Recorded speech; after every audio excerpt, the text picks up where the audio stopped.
Welcome, everyone, to the Monday, February 14th, 2022 meeting of the Planning and Development Committee. We have a quorum, so I declare the meeting in order.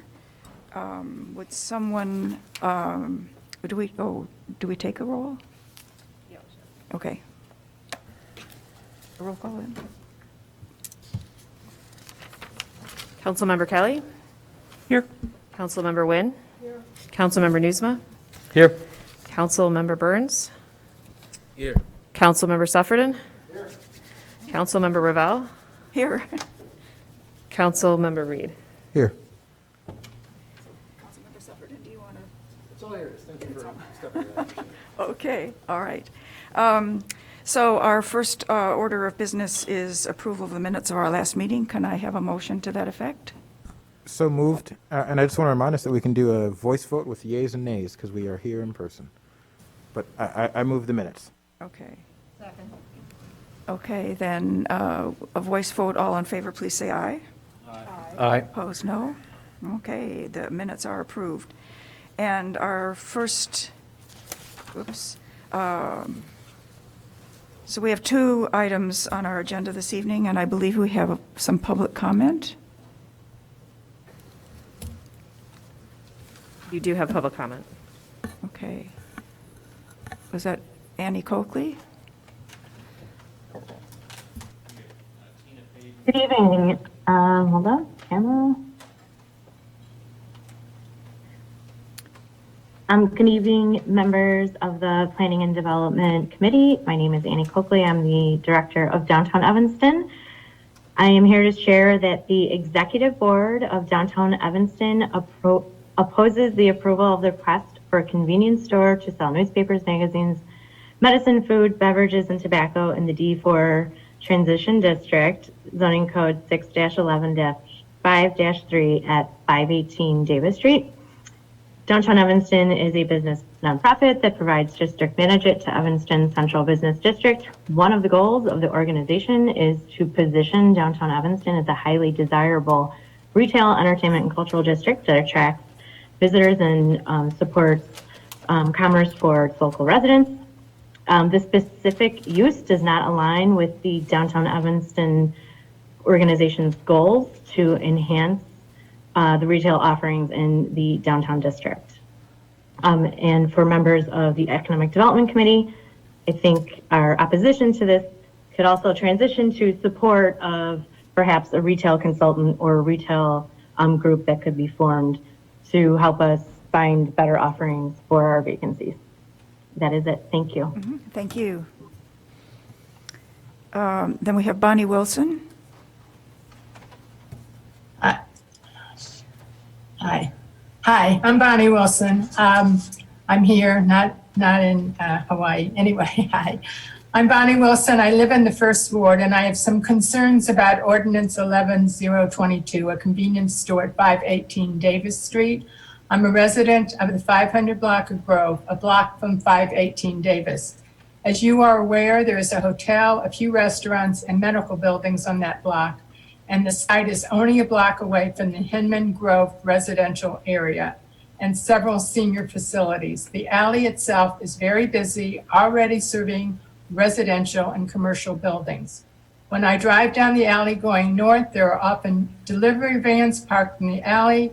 That section of Davis Street starts to have busy traffic west of the alley, and cars often parked by the fire hydrant in front of the store location and close to the corner of the alley. Our concern as neighbors is that cars will park in the alley, run into the store to purchase an item like milk and cigarettes, causing more congestion. This will also pose issues for pedestrians walking through the alley, especially late in the evenings. There are 4 condo buildings adjacent to this location. The applicant needs a special permit to have a convenience store at this location, and we question if this makes sense. Again, this location is close to senior living facilities, and the noise from people congregating in front of the store can be a nuisance at late hours. While the applicant requested hours from 9 a.m. to 9 p.m., the ZBA actually approved hours from 6 a.m. to 12 to 12 a.m., that's midnight. These are way too long hours for an area so close to residential homes and condos. The neighbors would prefer a different type of store there, but not at the very least some provisions to be made for minimizing traffic in the alley and reducing operating hours. There is a reason that this area of Davis Street needs a special permit because it is in a transition area close to a residential area and 2 senior homes. Please vote no on ordinance 11-022. Thank you. Thank you. And do we have more public comment for this item? No. Okay. Then I open it up to committee members.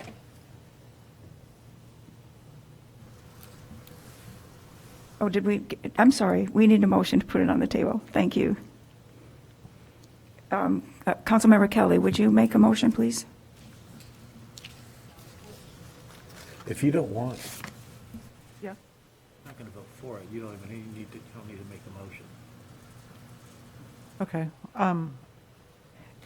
Councilmember Nusma, do you want to make the motion? I mean, don't we have to? In sorry. order to discuss it, it needs to be moved and seconded. Wait. So someone needs to be able to move and second it. I will move, for purposes of discussion, ordinance 11-022, granting a special use permit for a convenience store at 518 Davis Street in the D4 Downtown Transition District. Thank you. And is there a second so we can discuss this? Second. Thank you. Councilmember Kelly, you have some comments? Sure. I am not going to support this. I feel it absolutely does cause a negative cumulative effect and against our standards for special uses. There are, within blocks of this location, we have other convenience locations. We have the Davis Pantry around the corner on Davis. We have the 7-Eleven also on Davis. We have a 7-Eleven on Emerson. We have, open pantry nearby. Then we have not to mention the CVS around the corner and Target. We're working very hard to, right now I'm working on a retail committee with Paul Zalmazek. We brought together some retail experts and we're really trying to attract businesses to this area. We need to revive our downtown, businesses that will attract people from the outside for interesting and enhancing businesses, not another convenience store. And I also am concerned about the traffic impact. I think it will, in fact, cause more traffic congestion because of the nature of what's being sold here. I think there will be a lot of people pulling up to run in to get tobacco. So I think that will have an undue negative impact also. And I am also, that's standard F. I already mentioned standard C with regard to negative cumulative impact, and I'm also concerned about D in terms of diminishing the overall quality of living of the neighborhood, that I for all the reasons that Ms. Wilson mentioned, so as well as Annie Coakley and the SSA concerns. So I will not be supporting this. Thank you. Yep, thank you.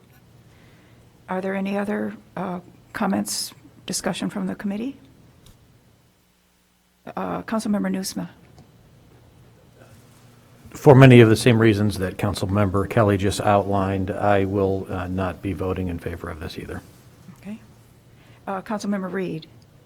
Thank you. So I'm a bit confused here. So I'm hearing, I'm not super familiar with this project, but I'm hearing one thing from members of the community and from a number of my colleagues here that are opposing it, but we have a zoning board who is tasked with being, that the reason we have a zoning board is these folks are our experts, and they have said to approve this.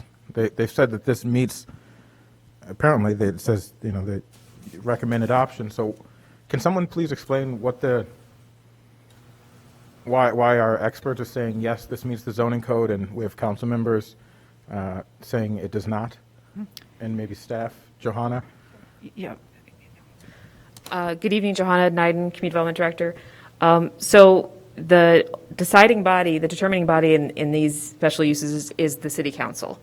So staff weighs in at Design and Project Review Committee, and we had concerns about all these convenience stores in terms of fenestration, in terms of what you can see in the windows. We try to do our best to put conditions in there. We express concerns. We have concerns about the traffic as well. Somebody runs in, runs out, loading and service, all those things. That's an alley and a one-way street. There's not much. So all those concerns get addressed, and then we move it to the next body, which is the ZBA, which again, the ZBA is now the Land Use Commission. And then in terms of the ZBA making the recommendations, if you look at the minutes, they had some of the similar concerns, but ultimately, this is the deciding body of those things. So I think you're seeing a little bit of a nuance here in recommending, making a recommendation and adoption of the ordinance, but it's also, you all are the determining body. Some of these are community values that are only going to be ascertained by the ward alderman or others that, particularly some of the standards C, D, and F that Councilmember Kelly just mentioned. And Councilmember Wynn? Yes, thank you. I think for all of the reasons that have been stated by Councilmember Kelly and Councilmember Newsma, I don't think that this is appropriate at the site, as the negative cumulative effect is strong here, and that's why we have that provision, that standard in our special use ordinance, so that we don't have type 2 restaurants or convenience stores everywhere in the downtown. And, and part of that is so that it's a combination of things. It's a combination of, we want to have a wider diversity of businesses. We have noticed over the years that type 2 restaurants frequently produce a lot more litter, and they do stop us from, and they do create traffic problems because they're a quick stop. So I know this block very well. It's about 6 blocks from my house. That alley does carry a lot of traffic. The Mather is nearby. North Shore Hotel, the Marion is around the corner. If there's any place in Evanston where you have a lot of seniors walking on the sidewalk because they don't drive, that's this location. So for all of those reasons, I will vote no on this. Okay, thank you. Councilmember Reed? I would like at a future meeting to have a bit of a deeper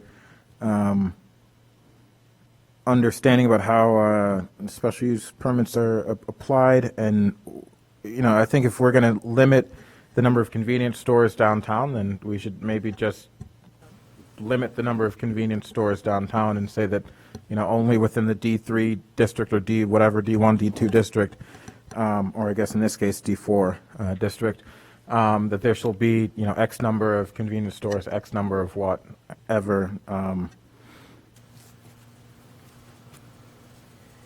Because, I can imagine in a couple of months another convenience store that maybe folks like a bit more come in, and then we approve the application. So I just want to make sure that these special use permit requirements are being enforced equally.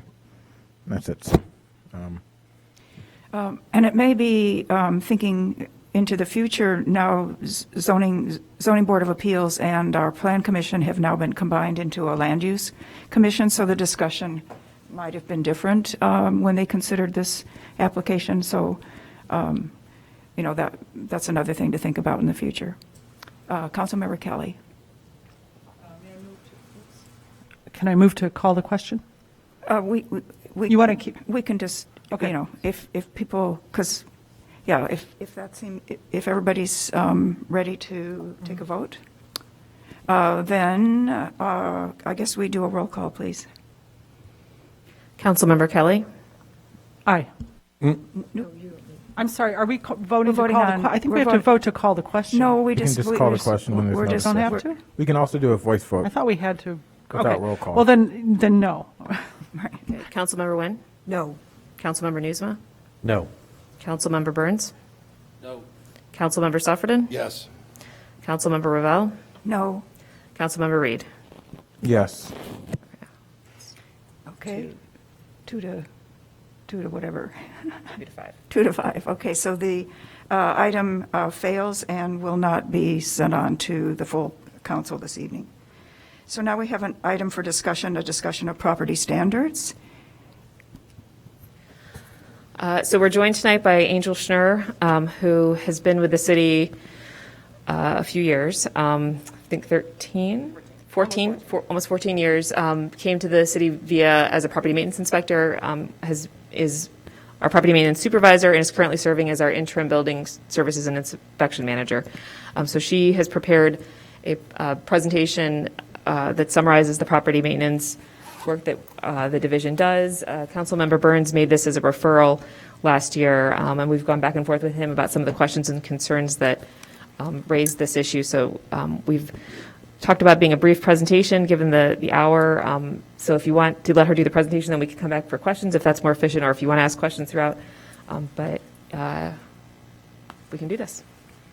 But Good why don't- evening, go ahead. Chair Ravel, council members. My name is Angel, and we put this presentation together to kind of go over property maintenance procedures. Angela, you got to talk closer to the microphone. There you go. We put this presentation together to kind of go over the property maintenance procedures and some of the expectations that we have as staff when things that we're looking for. I'm not going to go through every point, because if we do, we'll be long into the night, but and you guys can all read that. So property maintenance typically starts out with a couple of things. We get a complaint, and it comes through 311 or a phone call or an email from a council member such as yourselves.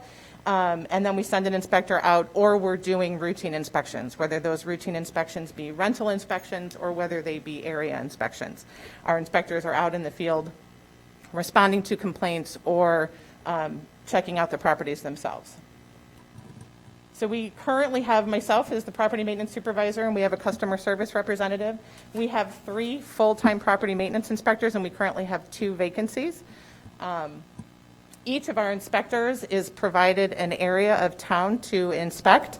We currently have the city divided into 4 quadrants, and we have, with the intent, once we have full staff with our inspectors, to have 4 area inspectors and 1 floater to kind of handle overflow with garbage or weeds or snow, some of those hot topic issues. So the zones are divided here on the map. We have 2 on the north side and 2 on the south side. Any of the complaints that come in are given to the area inspector unless they're sick or they're on vacation, and then we rotate through the staff that's in the office that day. We follow the 2012 International Property Maintenance Code with our amendments by the city. We are in the process of updating those codes this summer, so you'll likely see some changes coming soon. Our inspectors also help to enforce the zoning code, some of the public works codes like sidewalks and snows into public ways. We also work with the building department to address work without permit issues and make sure that owners get permits when they're doing work without them. So here's just kind of a flow chart of our inspection process and our complaint process. It's important to note that we have 2 notices that we typically give out to people. We would give out, the first notice would be a notice of violation, and then we give them a reinspection to come back and see if it's in compliance. If it's not in compliance, depending on the violation, sometimes we need to address it more quickly, so we might write an immediate ticket after that first notice, or more commonly, we issue what we call a notice of legal action, which basically says, hey, we've been to your property, you haven't corrected the violation yet, here's when we're coming back, and by the way, if you don't do it, you could be issued a ticket where you could be fined per day. So here's, I just kind of walk through how our cases are managed. So we take the complaint through 311, and we let the resident or the complainant know that we've opened an internal case. And we follow that process through our internal case. We close the 311 once we've addressed it, either by doing the initial inspection or reaching out to the complainant, and then we close the 311 and everything else happens in our internal database. Communication with the owner, notices are issued through there, photos are saved in there. We make case notes about whether we need to go to ticket or whether we had communication with an owner or a resident, whether they need more time or what their plan of action is. If we get to the point where we have to write a ticket, we would issue a notice for administrative adjudication. And once we issue the ticket, it's 14 days from the day of the issuance of ticket to the hearing, at a minimum 14 days. Sometimes we will continue it a little bit longer than that for the first time up in court, because maybe an inspector knows they're going to be on vacation, or maybe we already have a very heavy call that week, so we might push it out a little bit, but it's a minimum of 14 days notice. And those are mailed. We do not issue those in person unless there is something that has to be like an emergency hearing, like maybe there's a building with no heat or there's a building with no water, and then we would issue the notice personally. Otherwise, they're mailed, and they do not have to be certified. They are mailed USPS. We conduct routine rental inspections of all rental properties. We do an initial inspection when a property is first rented and registered, and then after that, it falls into a cycle of every 3 to 5 years. We have many landlords who get funding from different agencies, and that requires additional inspections. So I'm sure sometimes you've heard that we inspect a property more often than 3 to 5 years. It's because of the funding issues. Or quite frankly, maybe there was a complaint made and we've been out to take a look at the complaint. Property standards also keeps track of the vacant registration properties, vacant property registration. It's important to note that there's a difference between a vacant building and an unoccupied building. Just because somebody is not living in the building doesn't mean it's a vacant building and required to be registered. Vacant buildings are required to be registered when there's violations that go uncorrected for 6 months or more, or when it's unoccupied for more than 2 years. If a property is listed for sale or currently has permits, it's not required to be registered as a vacant building. So I just kind of outlined again some of the issues that we have with vacant properties. Usually we have garbage issues. Once in a while we have a property that is not secure. There might be a garage door open or one of the doors or windows is broken. We monitor these properties and make sure that the banks are maintaining them. If necessary, we will bring a bank to court. We've done it. They don't like it, but we bring them here. They're required to maintain the building when they realize it's vacant. They cannot touch any property or go onto the property when they think it's occupied. If they go and do an inspection and it looks like somebody is living there, they won't do anything with it. So we work really closely with the banks to make sure we're getting them to take care of those properties. We currently have on our website a link to an open property search tool. This is a benefit to any one of our residents and you guys as well. You can type in any address in the city and it'll tell you whether we have an open property standards case. We cannot disclose the direct violations to you because it's typically something that we're working on, but you will at least know whether we have a case. So if you're looking to move into 123 Main Street, maybe you want to know if there's open violations. This can tell you. So these are our most common property maintenance complaints: rubbish and garbage, exterior conditions, garages, fences, roofs, weeds and grass, and of course unshoveled sidewalks. We also get rental dwelling inspection requests, but that covers all of the interior stuff. This is the exterior takes a lot of our time. So just some examples and some photos of some of the issues that we've had around town with regards to what those violations are. So we have two here. We have the garage structure, and then we have a damaged fence.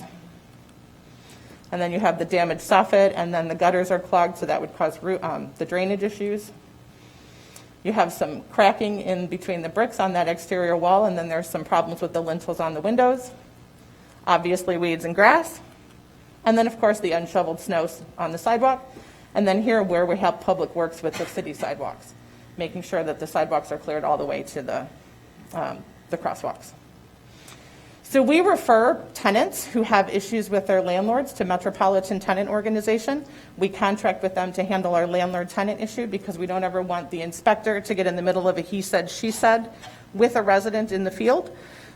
We don't get into somebody's lease terms. We don't get into who's responsible for cutting the grass. If the landlord says that the tenant is supposed to do it, we bring the landlord into court if we have to write the ticket.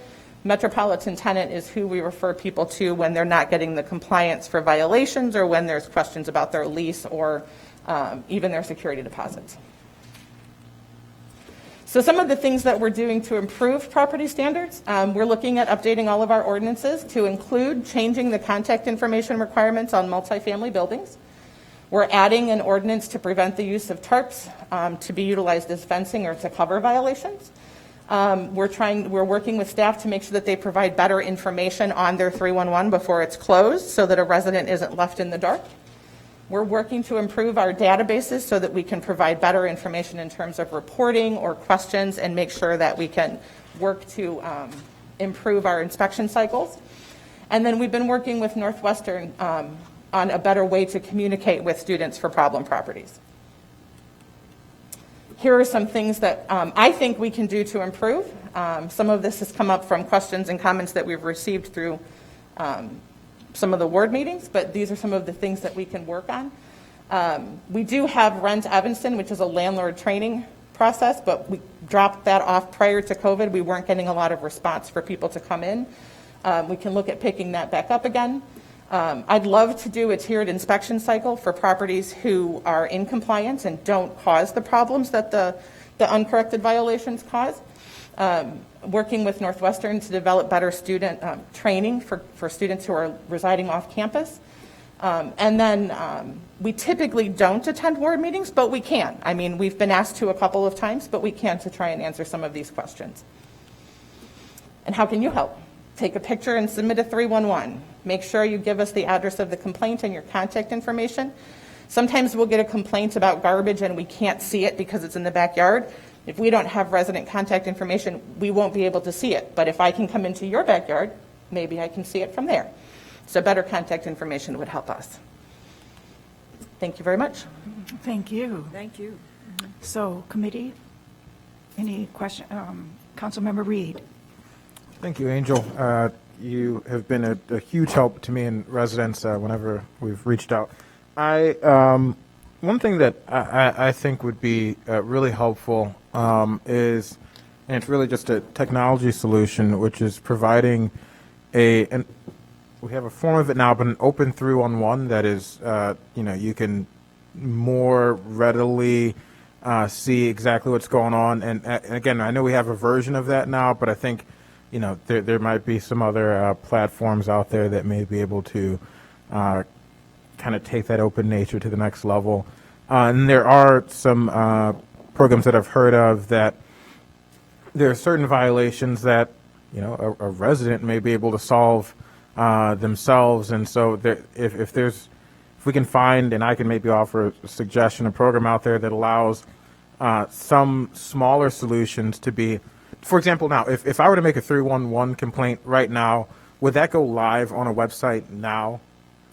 It goes into the 311 system, and then when staff is in the office tomorrow morning, they would open up a case from the internal database, and then it would get sent to the area inspector to investigate. But it wouldn't go somewhere where any member of the public could see it? Only the 311. Only the, okay. Oh, I'm sorry, only the, So 311, I think it is an option whether you make it public or private, and I think most of the complaints, when we get them, are public. But honestly, I don't look at it from the customer side, so I'm not sure.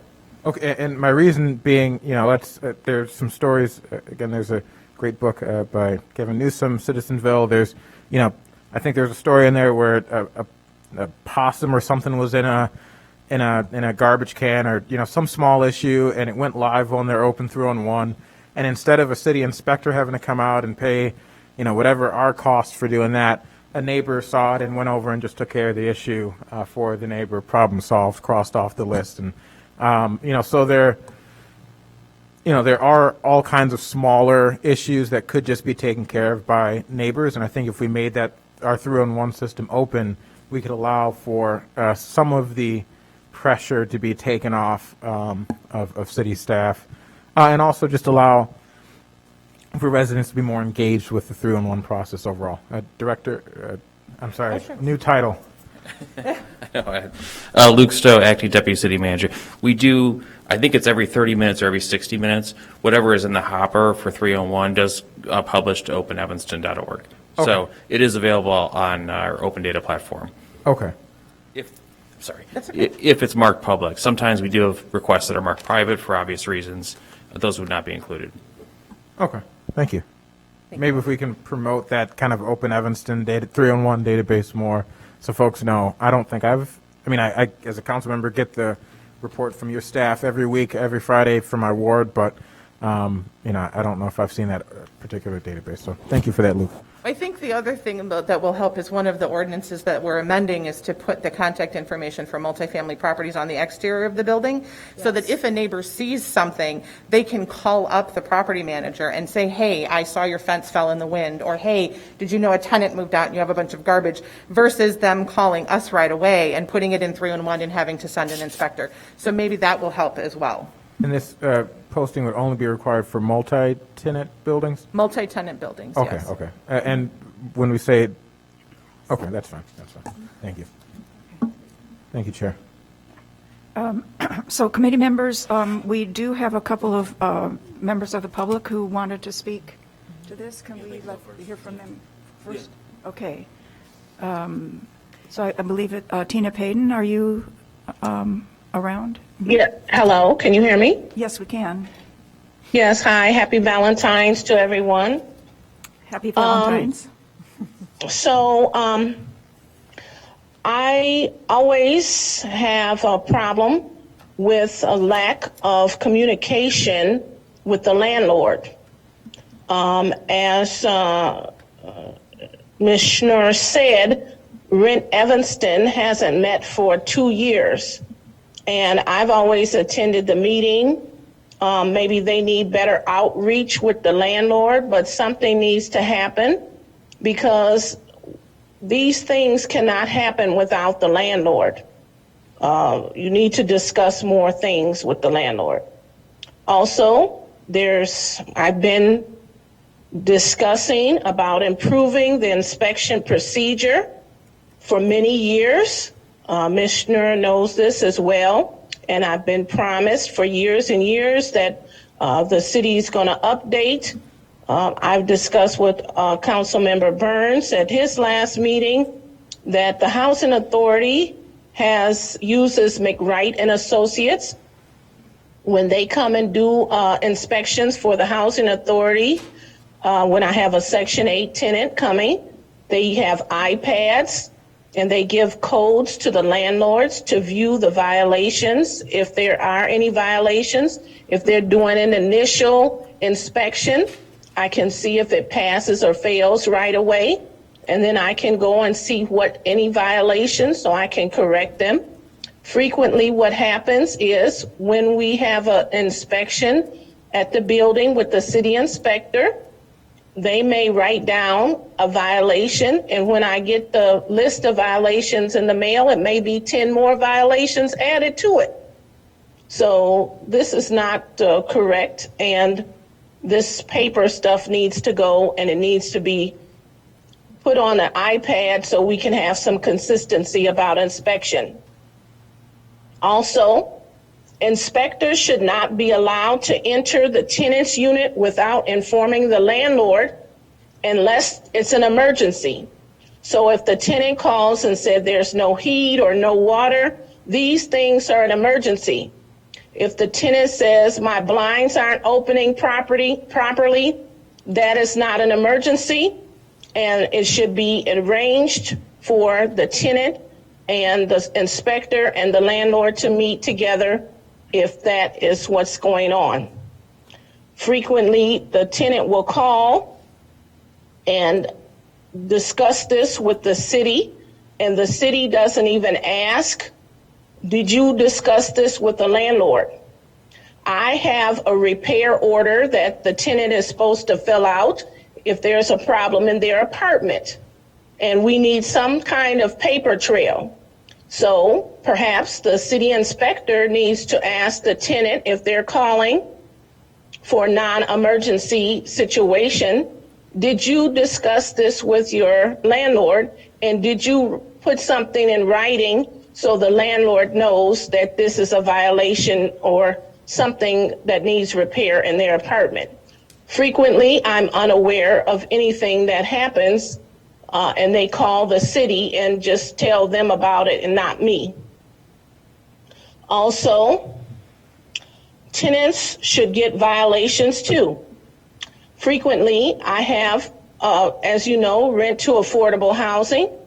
I'll have an initial inspection by the city for some of the programs here in Evanston, and you will pass the apartment. A couple of months later, the tenant might tear up the apartment, call the city, and say that this is damaged, which has happened to me before many times. Example, the tenant called the city and said her closet door is not working properly, and she took the door off, called the city inspector came, and she admitted to the city inspector that she took the door off. The city inspector admitted to me that she had items hanging out of the closet, and that's why the door didn't close, and then they still give me a violation. This is outrageous and unacceptable. A violation is permanent on a landlord's record. So the more violations we get, then it looks like we're a nuisance landlord and we get penalized.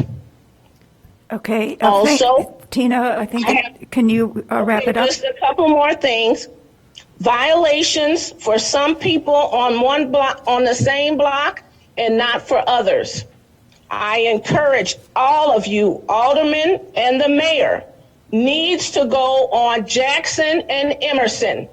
This same lady that owns 7 properties on Jackson and Emerson has had boarded up buildings for 2 years. And from my understanding, you're only supposed to have boarded up buildings for 6 months. This looks like the ghetto. Nowhere in Evanston does this property should look like this, and it looks nowhere like this in any other parts of Evanston. She gets no violation, and right across the street, I get a violation for something she should be getting. Okay, I think that is Tina, very important. Tina, we need to move on. All right, well, I just want to make sure that this is equity here in the process of inspection. It's not equal and it's not transparent, and it needs a lot of work. Thank you, and Black Lives Matter. Yeah, thank you. And then we have Carla Sutton also. Yes. Good evening, Mrs. Ravel and members of the committee. I want to confirm the concerns of Tina Payton, because they are very, very important to us as landlords who rent to people who are difficult to place. But my concerns I want to add also and implement. There's a double standard in this community. Certain landlords and certain violations that we have seen and taken pictures of within a block of our house, the inspectors will go right by. And it seems that they keep coming to other places with these violations. Secondly, there's a serious problem with notification. The landlord, since he's responsible for the violation, should be notified before any violation is given or before he comes up on the property without the landlord's permission. This double standard has to stop.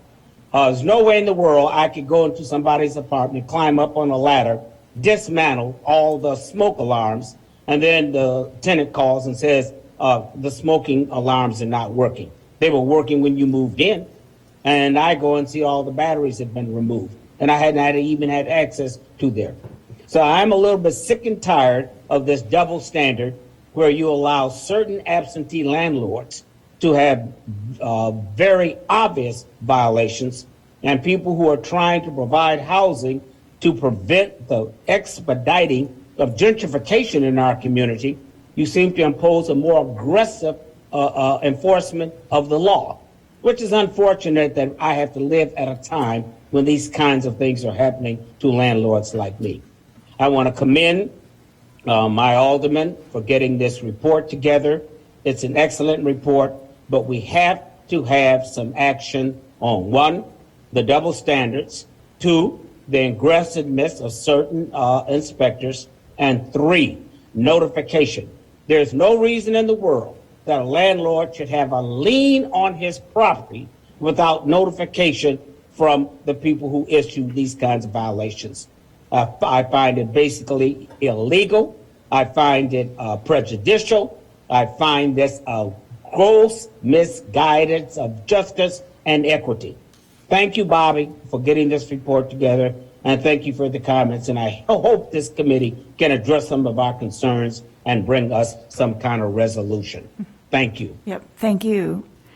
And now, Councilmember Burns, it's your turn.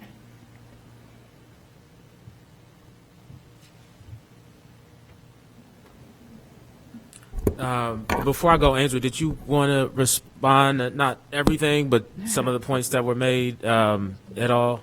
There were quite a few. I'm happy to have them email me if they Okay. have questions. I think it would probably be better that way than to take all your time this evening. I just wanted to thank Angel, thank Director Knight and the community at large for really kind of rallying around, taking a look at the property standards, operation, and process. I would encourage if my colleagues have not yet to look at the full packet, in that there were, I created a Google Doc and shared it with Carlos and Tina and others, and they really contributed to the questions that were responded to question by question by Angel. So I really appreciate her diligence in getting us these responses. And there's some really good stuff in here about even just the training, the amount of training that our property inspectors receive, down to the equipment they're issued. So there's some really good detailed information in this. So I would encourage everyone to read it. And I just quickly wanted to point out a few things that some next steps and some things that that I know the Angel and her team are working on. But I think one of the main issues has been in the system. It says complete when you make a request, a complaint, and whatever the thing is you made a complaint about isn't resolved yet. But it says complete. And I think from my conversations with Angel, the reason that happens is because the Property Standards Department is kind of tracking it in an internal database that's on a software called GovSense, and then 311 is operating off another software, which is Acela. And so one of the things that Luke and his team, I think, are working on is there's an RFP out, I believe, and we've have some responses where we might be updating our CRM. And hopefully what that achieves is we can kind of bring all of that system into one system so that we don't have that disconnect. Because what's happening is Angel needs to, and her team need to cut off the complaint in order to start it back up in this other database that they use. And so in the system that the resident is submitting the complaint in their system, it says complete because they need to kind of shut that side down, and then they pick it up and follow it internally in this other database. And so if there's a way to get that all in one database, I think that would help for that reason, but also it would help in some of the things that Carlos and Tina have mentioned where, and also Angel has committed to just working with the inspectors to provide more detailed information. But I've said this before, one good thing about how FOIA requests are handled in the city is that all the communication, there's a central place where all communication is. And a lot of the things that Tina and Carlos brought up really should all be in one central database, right? What they feel about an inspection and how it went should be there. What the inspector observed from the city, right? All of that should be held in one central location so that we don't have this much dispute around matters that should be just matters of fact, because it's recorded accurately in this database. And so hopefully we can achieve that with this new CRM.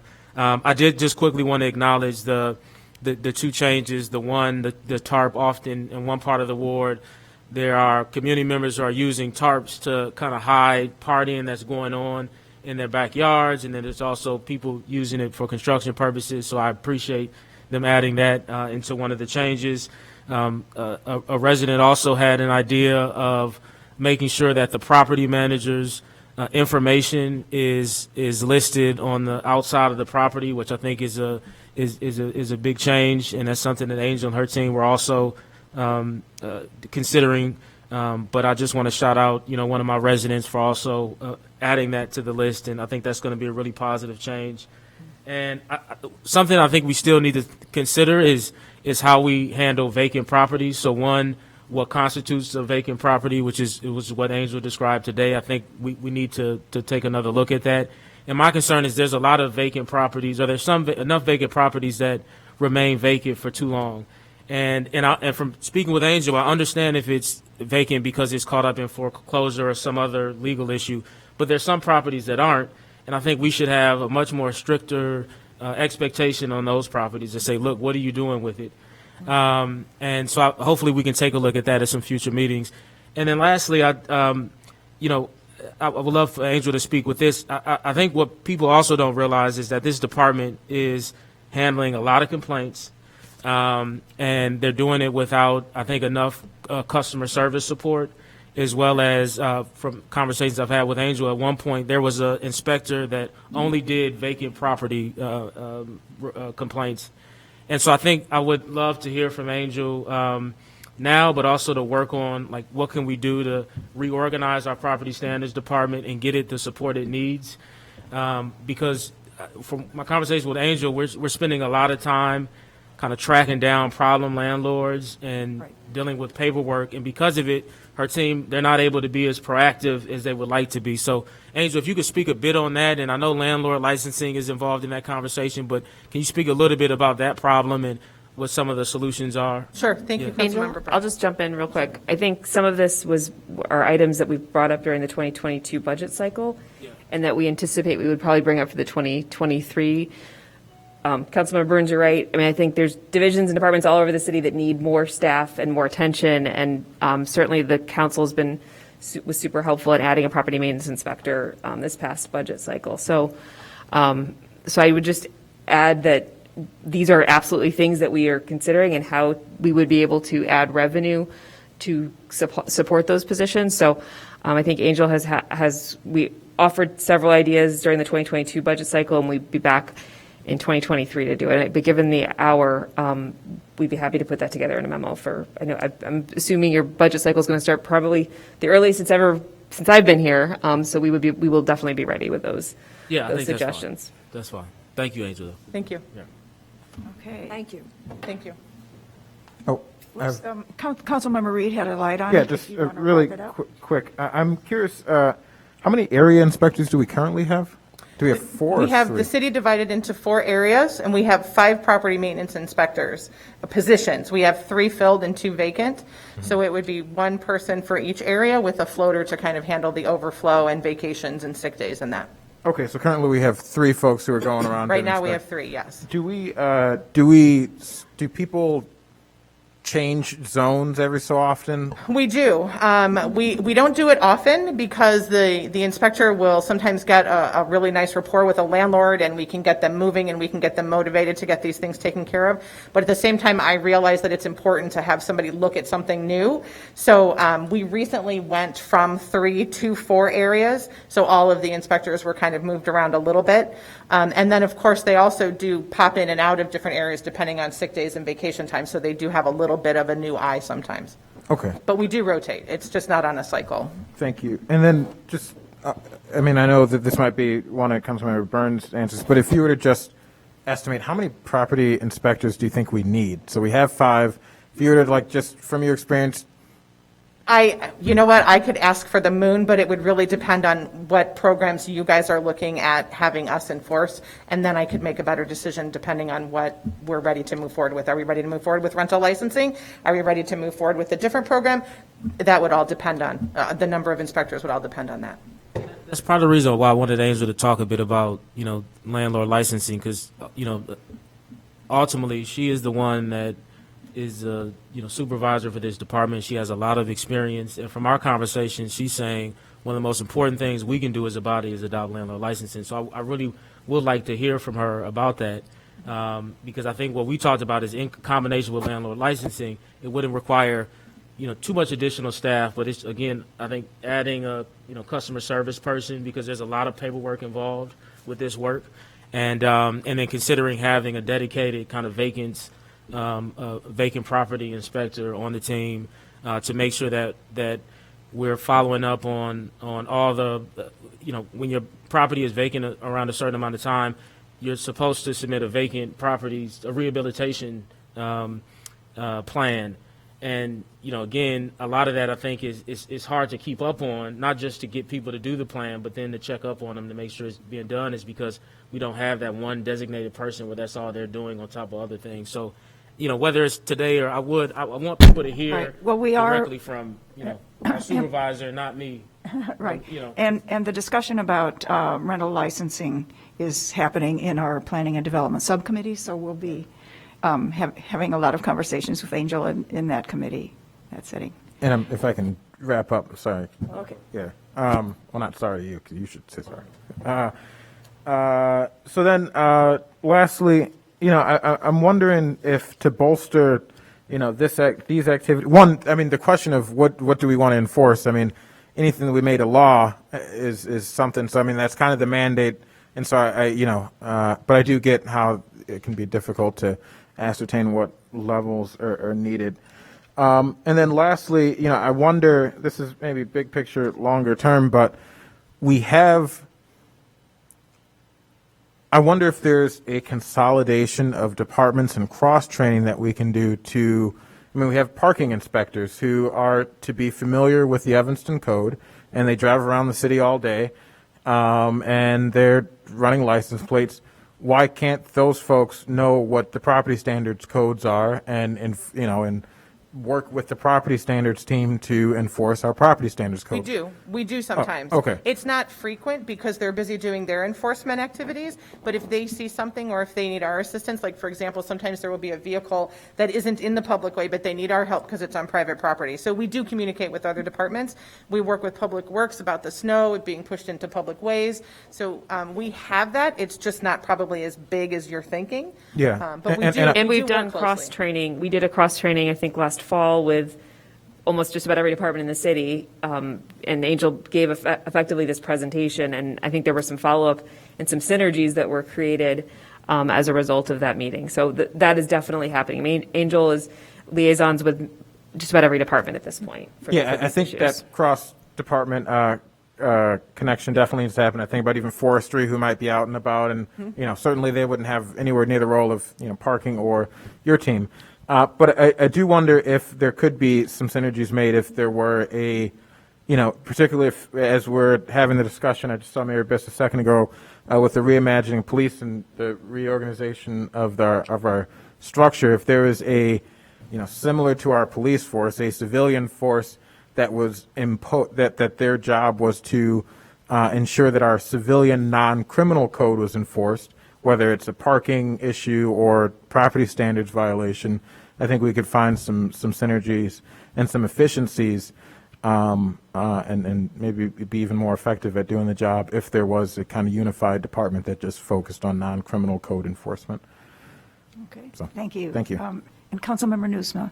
Thank you, Madam Chair. I just had one quick question with regards to the 311 system being a different computer system than you use internally.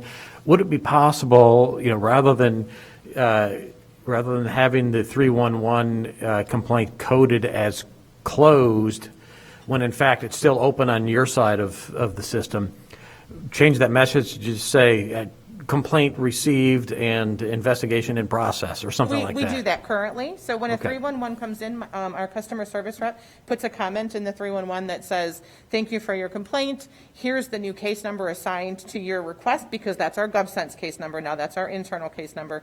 And it will be followed up with the inspector. And then once the inspector either makes contact or does the inspection, they put a note in and they close the 311.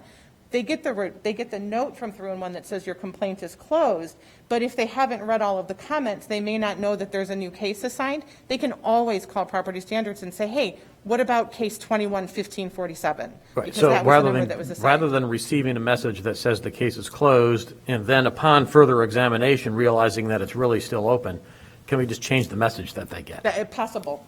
We would have to discuss that with 311 and see if that's something that can be done. Thanks. Okay. Well, thank you very much for this really great presentation and a lot of good questions and thoughts from the committee. So we look forward probably to further conversations about this in the future. Thank you very much. Thank you. And I believe that's it for our committee, and we're ready to adjourn. And council at 25 past. So, what was that? Motion to adjourn. Second. Seeing no further business before us? Okay, then we're adjourned.